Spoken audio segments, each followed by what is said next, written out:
नमस्कार मित्रों, आप सभी का स्वागत है मेरे इस यूट्यूब चैनल में। मैं Chandrashekhar Roy, assistant professor, Kashi Sahu college Raikela, department of history, Kolhan university. मित्रों, आज एक बहुत ही महत्वपूर्ण टॉपिक हम लोग चर्चा करने वाले हैं पॉलिटी का, वो है आपका राष्ट्रपति। मित्रों, राष्ट्रपति एक बहुत महत्वपूर्ण पद होता है हमारे देश के लिए, है ना, और बहुत ही गरिमामय पद। इसमें बहुत सारी शक्ति दिया गया है, ठीक है, कर सकते हैं। वो हमारे देश के प्रथम व्यक्ति हैं, ठीक है। जनगणना जब होती है तो प्रथम जनगणना राष्ट्रपति की होती है।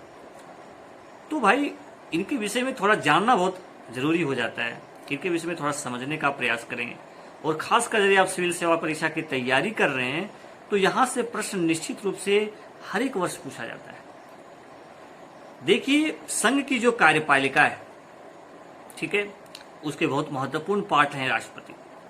और संघ की कार्यपालिका विषय में संविधान का जो भाग 5 है, अध्याय 1, अनुच्छेद 52 से 78 तक इसका वर्णन है। तो संविधान का जो अनुच्छेद है 52, उसमें राष्ट्रपति पद का उल्लेख है। राष्ट्रपति एक पद होगा, इसका उल्लेख है अनुच्छेद 52। इसको भी आप याद रखिएगा मित्रों, क्योंकि आप अनुच्छेद, अनुसूची, भाग, ये सब चीज जानना चाहिए, यहां से प्रश्न पूछे जाते हैं। तो इनका उल्लेख है अनुच्छेद 52 में। अनुच्छेद 58 जो है राष्ट्रपति के विषय में बताता है कि इनके बनने के लिए एक राष्ट्रपति कौन व्यक्ति बन सकता है, यानी उसको बनने के लिए क्या योग्यता होनी चाहिए। तो भारत का नागरिक होना चाहिए, उनकी आयु 35 वर्ष से अधिक हो, ठीक है, 35 होनी चाहिए, 35 ऊपर होने, 35 से कम नहीं होनी चाहिए, वो कोई लाभ के पद पर नहीं हो, भारत का वो नागरिक हो, ठीक है। तो ये सब बहुत इंपॉर्टेंट होता है इस राष्ट्रपति बनने की योग्यता। वो लोकसभा और राज्यसभा जो होते हैं मेंबर बनने की योग्यता उनके अंदर होनी चाहिए कि क्या होनी चाहिए, ठीक है। एक उसके लायक होनी चाहिए कि एक लोकसभा का जो संसद होता है उसके अंदर जो क्वालिटी होनी चाहिए उस तरह का उनके अंदर भी होनी चाहिए, योग्यता रखते हो। मित्रों, यहां मैं बता दूं, खासकर इनका जो प्रावधान किया गया है, ठीक है, कि राष्ट्रपति बनने के लिए क्या चुनाव की प्रक्रिया है। सबसे पहले आप ये जान लीजिए कि ये हमारे देश के संवैधानिक प्रमुख है। कार्यपालिका शक्ति को एक दो तरह का वर्ड दिया गया, एक संवैधानिक प्रमुख, एक वास्तविक प्रमुख। तो संवैधानिक प्रमुख हमारे राष्ट्रपति जी, इनको बहुत महत्वपूर्ण मुखिया बना दिया गया है। लेकिन वास्तविक प्रमुख तो हम आप देखते ही हैं कार्यपालिका में कि प्रधानमंत्री का बहुत ज्यादा इंपॉर्टेंस होता है। तो यहां मैं आपको बता दूं कि यदि आप राष्ट्रपति आपका चुनाव करना है आपको, तो कौन कौन लोग इनके चुनाव में वोट डालते हैं। तो हमारे संविधान में साफ तौर पर लिखा गया है कि राष्ट्रपति के चुनाव में लोकसभा, राज्यसभा और विधानसभा के निर्वाचित सदस्य इनके चुनाव में भाग लेते हैं, मनोनीत नहीं। ये यूपीएससी में क्वेश्चन पूछा गया है मित्रों, कई बार पूछा गया है, इस चीज को ध्यान रखिएगा। इसे मनोनीत भी तो होते हैं, विधानसभा में भी मनोनीत होते हैं, विधान परिषद हैं, लोकसभा में भी मनोनीत होते हैं, राज्यसभा में भी मनोनीत होते हैं। तो वैसे मेंबर राष्ट्रपति के चुनाव में वोट नहीं डालते हैं। लोकसभा के निर्वाचित सदस्य, राज्यसभा के निर्वाचित सदस्य और विधानसभा के निर्वाचित, यही लोग इनके वोट डालते हैं। देखिए, इनका जो नॉमिनेशन होता है, वोट जब आप नॉमिनेट करने जाते हैं तो 50 सदस्यों का प्रस्तावक होना चाहिए और 50 अनुमोदक होना चाहिए, ठीक है। ये सब चीज बहुत इंपॉर्टेंट होता है। अब चलिए, ठीक है, अब राष्ट्रपति बन गए। तो राष्ट्रपति जब बन जाता है तो उसको बहुत सारे पावर दिए गए हैं। कार्यपालिका संबंधित शक्ति है, विधायी संबंधित शक्ति है, न्यायिक संबंधित शक्ति है, विशेषाधिकार शक्ति है, ठीक है। तो उसको हम लोग थोड़ा सा चर्चा करेंगे, बहुत इंपॉर्टेंट है। देखिए, कार्यपालिका संबंधी राष्ट्रपति का शक्ति यदि हम बात करें तो राष्ट्रपति इसमें बहुत बड़े बड़े पद, जो इसको बोलते हैं हाईएस्ट, उच्च कोटि के पदों पर ये नियुक्ति करते हैं। जिसे आप हमारे देश का सबसे उच्च कोटि का पद क्या बोल सकते हैं, प्रधानमंत्री। तो प्रधानमंत्री की नियुक्ति राष्ट्रपति के द्वारा होती है, ठीक है। प्रधानमंत्री की सलाह पर अन्य मंत्रियों की भी नियुक्ति राष्ट्रपति करवाते हैं। साथ ही साथ उच्चतम न्यायालय के मुख्य न्यायाधीश, अन्य न्यायाधीश, ठीक है, उच्च न्यायालय के भी न्यायाधीश। तो इस तरह के न्यायाधीशों की नियुक्ति भी राष्ट्रपति के द्वारा होता है। देश के महत्वपूर्ण पद कंट्रोलर एंड ऑडिटर जनरल नियंत्रक एवं महालेखा परीक्षक, निर्वाचन आयुक्त जो भी हैं, ठीक है, निर्वाचन आयुक्त जो मुख्य निर्वाचन आयुक्त हैं, अन्य जो आयुक्त हैं, ये सब की नियुक्ति भी राष्ट्रपति जी करते हैं। राष्ट्रीय महिला आयोग के अध्यक्ष सदस्यों की नियुक्ति भी राष्ट्रपति करते हैं। मानवाधिकार आयोग के अध्यक्ष, राष्ट्रीय मानवाधिकार आयोग के अध्यक्ष सदस्यों की नियुक्ति भी राष्ट्रपति करते हैं। संघ लोक सेवा आयोग के अध्यक्ष सदस्यों की नियुक्ति भी राष्ट्रपति करते हैं। तो बहुत ज्यादा कार्यपालिका संबंधी शक्ति इनके पास। तो अब हम लोग चर्चा करते हैं विधायी शक्ति के विषय। विधायी शक्ति इनके पास क्या है?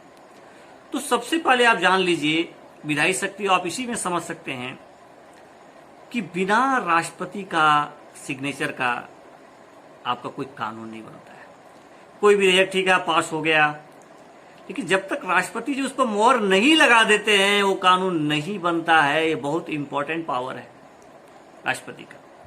साथ ही साथ कोई धन विधेयक हो, किसी नए राज्य का निर्माण हो, किसी राज्यों की सीमा में हम परिवर्तन करना चाहते हैं, ठीक है, तो ऐसे चीज में कोई राज्य से संबंधित कोई मुद्दा हो, संबंधित विधेयक है, तो इस तरह के विधेयक से लाने के पहले आपको राष्ट्रपति से परमिशन लेना पड़ेगा, अनुमति लेना पड़ेगा, तभी यह विधेयक को आप पेश कर सकते हैं।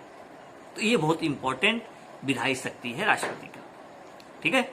आगे ये है कि जो लोकसभा है ना, चाहे संसद का जो सत्र होता है, प्रथम सत्र होता है वर्ष में, उसको संबोधित करने का काम राष्ट्रपति के द्वारा होता है। राष्ट्रपति के द्वारा जो है सो सत्रावर्षण जिसको बोलते हैं, याहूत करना, लोकसभा को विघटन करना, भंग करना, ये सभी पावर उनके पास है, ठीक है।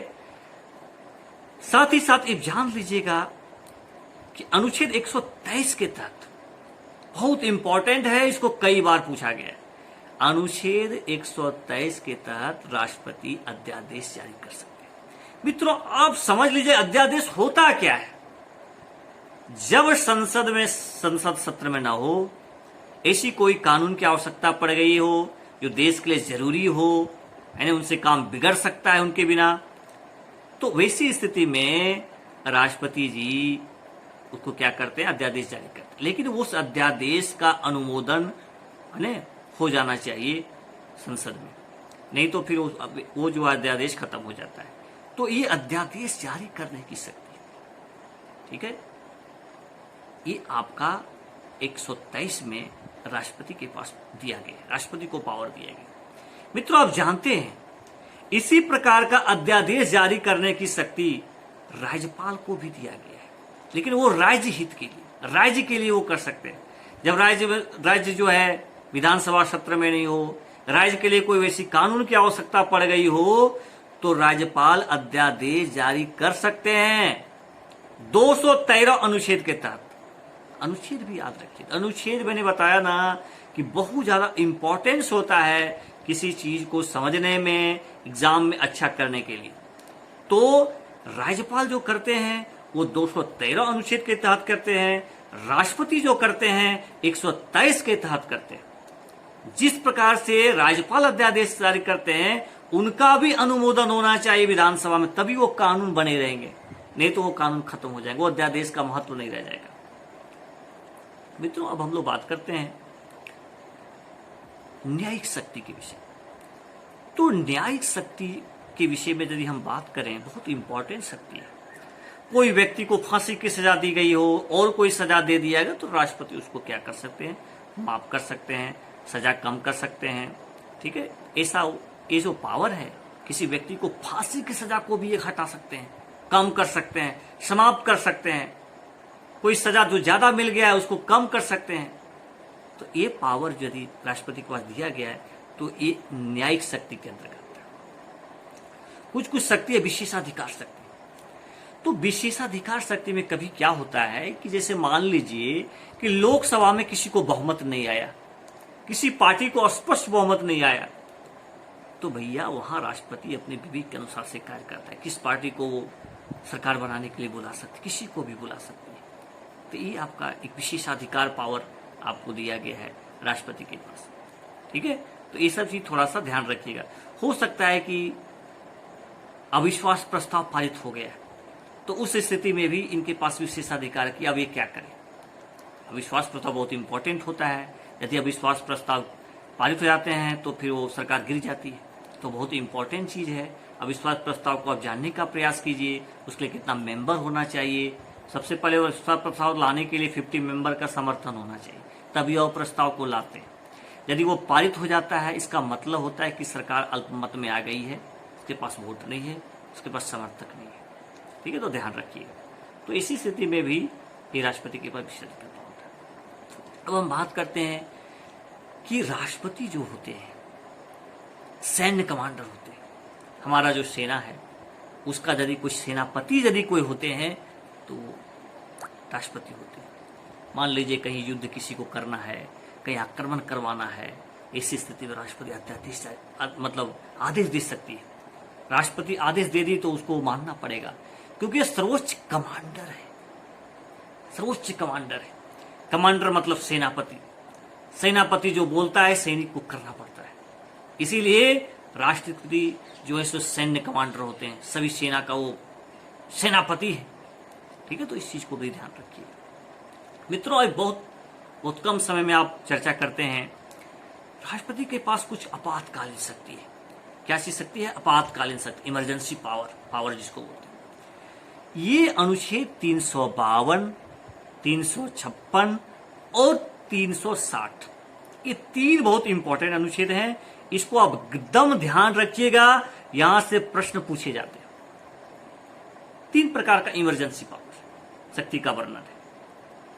352 के तहत जब कभी देश में युद्ध हो, बाह्य आक्रमण हो, सशस्त्र विद्रोह हो, इस तरह का कुछ राष्ट्रपति जी को आभास हो जाता है, तो राष्ट्रपति वहां पर राष्ट्रपति शासन लगा सकते हैं। ये वर्णन है 352 में। 352 अनुच्छेद में ये वर्णन है कि वैसी स्थिति में राष्ट्रपति शासन लगा सकते हैं। लेकिन मित्रों आप लोग ध्यान रखिएगा, इसका अनुमोदन यानी 1 माह के अंदर संसद में हो जाना चाहिए कि क्या ये राष्ट्रपति शासन जारी रहना चाहिए कि नहीं रहना चाहिए, कि इसको खत्म करना चाहिए।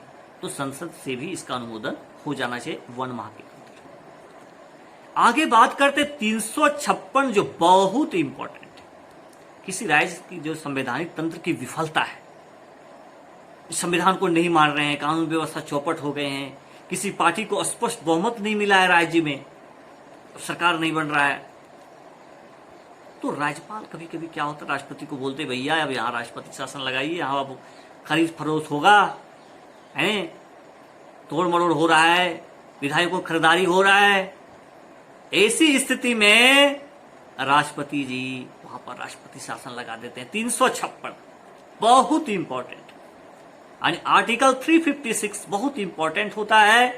राज्य में जब संवैधानिक तंत्र की विफलता हो जाती है तो ऐसी स्थिति में जो है ध्यान रखिएगा, ये लगाने का परामर्श देते हैं राष्ट्रपति जी, सॉरी राज्यपाल देते हैं, उनको बोलते हैं, मैसेज वही देते हैं कि सर ऐसा कीजिए। इसमें 356, लेकिन इसका भी अनुमोदन 2 माह के अंदर हो जाना चाहिए कि ठीक है उस राज्य में राष्ट्रपति शासन लगा रहना चाहिए कि बढ़ाना चाहिए कि क्या होना चाहिए। इसको आपको संसद में होना पड़ेगा। कितने माह के अंदर? 2 माह। 2 माह में आपको करना ही पड़ेगा। ठीक है, अब आगे बात करते हैं 360 क्या है। अनुच्छेद 360 के तहत राष्ट्रपति वित्तीय आपातकाल लागू कर सकते हैं। वित्तीय आपातकाल मतलब क्या हुआ? स्थिति बहुत गंभीर हो, आर्थिक संकट आ गया है, बनी है ही नहीं है, कोष खाली हो गया है, आदमी को भोजन नहीं हट रहा है, दिक्कत हो रहा है। ऐसी स्थिति मित्रों अनुच्छेद 360 के तहत राष्ट्रपति शासन लगा सकते हैं राष्ट्रपति। यह है वित्तीय आपातकाल। अभी तक लागू नहीं हुआ, अभी तक कोई इस तरह का वित्तीय आपातकाल हमारे यहां कभी लगा नहीं। अब मान के चलिए, आप सोचिए, इमेजिन कीजिए, यदि वित्तीय आपातकाल लग गया क्या होगा? वेतन कम जाएगा। सरकार जिसको वेतन दे रही है लाख रुपए, उसको 50 कर सकती है, 20 कर सकती है, क्योंकि इकोनॉमिक क्राइसिस है, कम हो गया, राजकोष खाली हो गया है। तो ये 360 के तहत राष्ट्रपति जो है वित्तीय का पकड़ा। तो मित्रों आज वो बहुत सिंपल ढंग से राष्ट्रपति को जानने का प्रयास किए।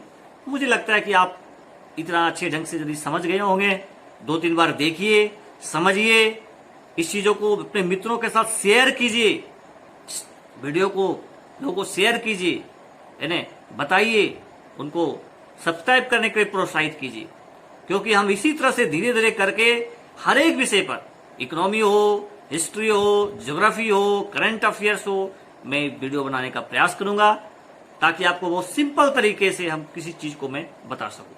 आप जितना ज्यादा हमारे चैनल को शेयर कीजिएगा, लाइक कीजिएगा, सब्सक्राइब कीजिएगा, उतना ज्यादा इंपॉर्टेंस बढ़ेगा। मुझे भी बहुत खुशी होगी कि शायद मेरे इस टॉपिक को लोग देख रहे हैं और उत्साह के साथ हम बनाने का प्रयास करेंगे। ठीक है, थैंक यू वेरी मच सभी को।